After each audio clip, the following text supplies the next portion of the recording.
Right, so can you tell us about Twisted, the new book, and what we can expect from it, please? Twisted, the title really gives you an indication of the book. It twists you round and round. Every time you think as a reader, you know, I've got this, you're wrong. And it wasn't out of a perverse thing for me as the author. It just is the way the story evolves. And so instead of having, the usual police officer, I've got a really nice, incompetent one. And he's not a fool. He's just inexperienced. And he's dealing with a case that twists all the time. And the reason it's so difficult to give you an indication of the plot line is because if you give it away early, you won't want to keep on reading. So that's all I could say about Twisted. Happy with that? Lovely. Yeah. Thank you. Right, the website that we work for, Yeah. hive.co.uk, is all about supporting, championing and rewarding independent bookshops with a determination to keep them firmly on our high streets. How do you feel about independent bookshops, and do you have any particular favourite shops? Well, to me, they are so important because they keep a community alive. I think books have actually, in some ways, confused everyone, and the fact that with Kindle and all the new equipment you can get, people still want to take hold of a book and hold it. And I don't care how they say that screens, you can have blistering sunlight. It isn't the same. On the beach, hat down, book out. And the high streets, therefore, must, in some ways, do a lot more promotions than they were used to. And it's opening the doors, but they've got customers. And to me, they're invaluable because books are selling. In many cases, more so than ever before. I hope in my case. You do a lot of work with the independents as well, don't you? You do Yes. a lot of signings and events Yes. with them, don't you? Because to meet my fans is terribly important.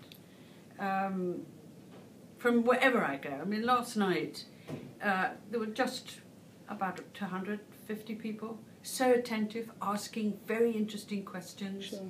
A lot of young writers come to the events, which are promoted by, bookshops. So I'm always willing to go anywhere. Oh, wonderful. Lovely. We were very excited to learn recently about the prequel to Prime Suspect that you're currently working on called Tennison. Can you tell us or reveal a little bit to us what we can expect from learning about your much-loved character, Jane Tennison, in her early years and how the writing process is coming along? Yeah.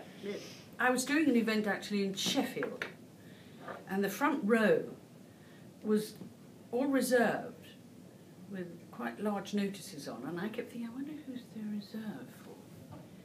And they said, the reserved seats would not be taken until I was seated on the stage. And they were all reserved for blind. And they came in with their dogs, so they all had very large dogs, actually. So the event began, and it's like taking into consideration, you have a row of people with these huge dogs. And about 10 minutes into my talk, these dogs were falling asleep, and they were all snoring, and they were crossing their paws and yawning. And it was very, very bizarre. But the attentiveness of that first row was extraordinary. And when it went out to the Q&A session, one of the women said, where did Jane Tennison come from? And the realization by me that I didn't really know, I know I'd put her parents in, fleetingly, but they were quite elderly, didn't really appreciate her. And, she was 45 and a high rank when she came onto the screen. And so it was very interesting to then think about that. Where did she come from? How did she get that ambitious, cold streak? Her inability to retain and have a good relationship. And it was her ambition and the ability to get over the discrimination very cleverly. And I thought she had to have been trained to do that. So I've gone right back to Jane Tennison coming out of the academy, age 22.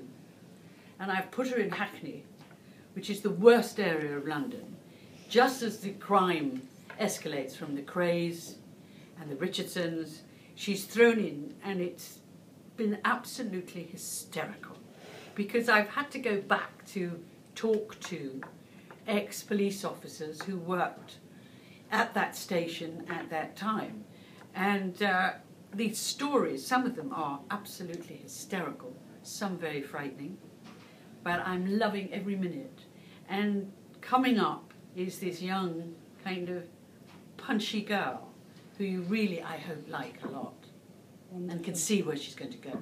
You're looking forward to casting her when it eventually goes to... That will be so exciting. Yeah. I mean, so exciting. And also very, very difficult for whoever they get to play her, because, you know, you have Dame Helen Mirren above Absolutely. you. So it's going to be a joy, actually, to find her. Unknown. Is that what you would prefer? Unknown, I don't want to know. Absolutely. No. That's wonderful. Lynda, thank you very, very much indeed. My pleasure.